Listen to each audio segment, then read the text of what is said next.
Hardened and Hammered, Luang Prabang, Laos. Another Traveler's Tale by Billy and Acacia Caterly. Thought you've seen everything in Luang Prabang? Less than a couple of kilometers out of town, on a dusty, bumpy road, lies an often overlooked village. And in town, there are racks of drying foodstuff for the Mekong that gives nourishment today to townsfolk the same way it did in ancient times. The shiny steel caught our attention. We have seen them in markets throughout Asia offered for sale, but at 1,500 kips, or $1.50 US, they were a bargain. These machete type of knives, sporting bamboo handles, never interested us much until one of our guidebooks mentioned the blacksmith village. The tuk-tuk driver we hired looked a little puzzled when we requested that he take us to Ha Dian, but we were a fair, and he was sitting, as always, playing checkers with the other drivers. Located just over 2 kilometers from the center of Luang Prabang, we found village life sleepy, except for the metalworkers pounding away under thatched roofs, making crude knives that are sold in the markets in town. No big deal, right?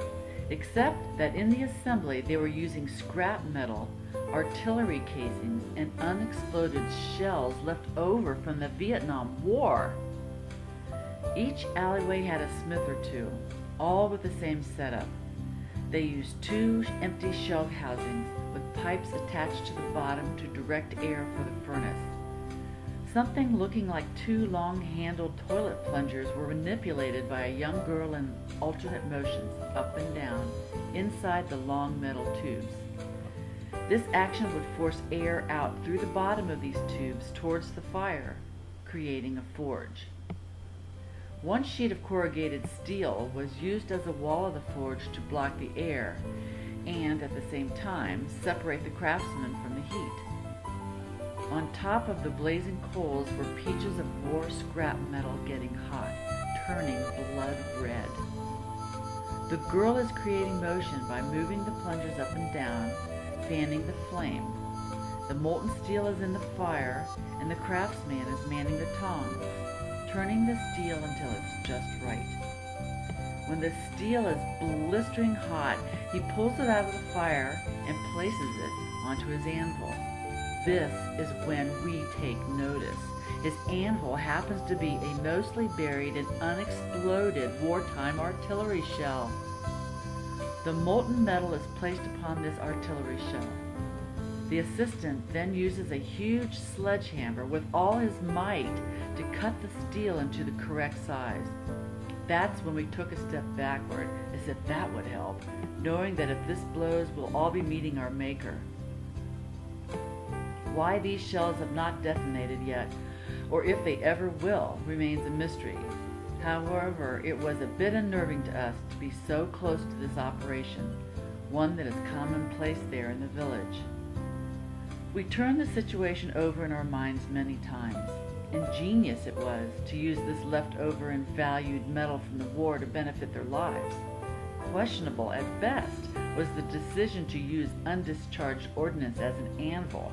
A bit unsettled, we left them to their task and, shaking our heads, boarded the tuk-tuk to return to our guest house. Arriving in town, we spotted what looked like freshly made saw paper drying in the sun on hand-woven bamboo racks. Dark in color, with various items for design and texture, this mysterious pulp piqued our interest. In a chance conversation with 2 young Lao men, the subject of river moss came up. Have you seen it? Have you tried it? Aloy! Aloy is the Thai Lao word for delicious. Said with much gusto, our curiosity was fanned, and after a few minutes of discussing the preparation, flavoring, and how it was eaten, we began to find flattened and dried river moss everywhere. On the street, Lao women lugged the finished product over their shoulders in baskets attached to carrying sticks. This moss was sun-dried, rolled up, and encased in neatly plastic bags for display.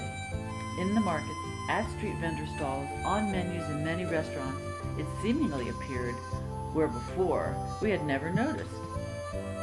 Dotted with sesame seeds, tomatoes, garlic, and Asian eggplant, this parchment-thin moss, similar to nori, the seaweed that sushi is wrapped in, looked appealing and flavorful. Then one day, while walking through a village, we spotted a couple of women at their daily chores.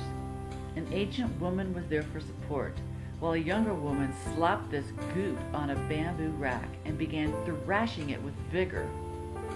Noticing our keen attention, she smiled and continued whacking, thinning the lumped wad of waterlogged green stuff until it was shaped to her satisfaction. We approached teasingly, acting like we wanted to eat it right there and then. In Laos, the woman patiently and courteously explained that now is not the time it was edible, only after hours in the sun. See the racks there? Looking to our right, there were dozens of bamboo frames of this river moss, thoroughly walloped and left in the sunshine to dry. Before we knew it, our industrious river moss lady brought us a sample to try, and timidly we did. Delicious! A bit salty with a touch of garlic mixed in with those heavy earth-like flavors of the mighty Mekong. We realized that this was the age-old food of sustenance for the enduring tribes along this powerful river, the method of which had been handed down from times long ago. Ingeniously made, filled with nutrients, it supplied life-giving nourishment the same today as it had done in the traditional past. A tasty bit of antiquity in the 21st century. Looking for something different in Luang Prabang? Get off the beaten track, take a walk, and find something unusual in the daily life and times of the village folk. For more information on financial independence and travel, visit our website, retireearlylifestyle.com, and visit our bookstore. Thanks for listening.